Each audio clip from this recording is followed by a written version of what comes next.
আজ আমি তোমাদের পাঠ ৮ নিয়ে আলোচনা করব। চিল ও বিড়াল, হালিমা খাতুন। অর্থ জেনে নেই। অস্থির অর্থ স্থির নয় বা বিরক্ত। থরথর করে স্বচ্ছন্দে ও দ্রুত গতিতে। কিমরি অত্যন্ত ব্যস্ততার সাথে। মগ ডাল গাছের সবচেয়ে উঁচু ডাল। হাতছাড়া সুযোগ নষ্ট হওয়া। পূরণ করি। বিড়ালটি পরিমরি করে গাছ বেয়ে উঠে গেল।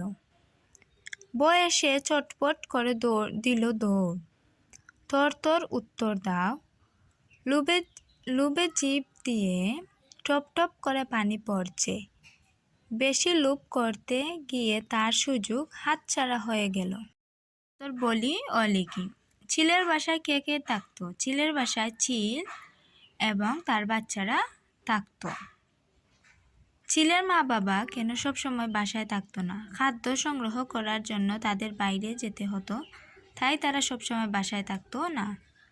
কোকিলের বাচ্চারা কেন ঠিক মতন গান শিখতে পারতো না? চিলের বাসায় থাকার কারণে কোকিলের বাচ্চারা ঠিক মতন গান শিখতে পারতো না। বিড়াল নিজেকে গাংচিল বলল কেন? ভয় দেখানোর জন্য বিড়াল নিজেকে গাংচিল বলল। বাচ্চারা কেন দরজা খুলতে চাইল না? তারা ভয় পেয়েছিল, তাই তারা দরজা খুলতে চাইল না। বাক্যের সাথে মিল রেখে পরের বাক্য লিখি। বিড়ালটি পালানোর চেষ্টা করলো, কেননা অন্য পাখিরা তাকে তাড়া করেছে। আরও খেতে চাই, কেননা আমি এখনো ক্ষুধার্ত। আমি বৃষ্টিতে ভিজে গেছি, সেজন্য আমার ঠান্ডা লেগেছে। রাতে জ্বর হয়েছে, তাই অনেক গাছ ভেঙে পড়েছে। গাছগুলো ভেঙে পড়েছে কারণ রাতে জ্বর হয়েছে। বিড়ালের পেট ফুলে ঢুল হয়ে গেছে, ফলে সে ঠিক মতো হাঁটতে পারছে না। শেষে বিরাম চিহ্ন বসে বাক্যটি আবার লিখি। এখানে খালি জায়গা আছে, তোমরা লিখে নিও। আমি এখানেই দিয়ে দিয়েছি বিরাম চিহ্নগুলো, তোমরা লিখে নিও। সাজিয়ে বাক্য তৈরি করি। থাকতো বাসায় মা বাবা সবসময় না।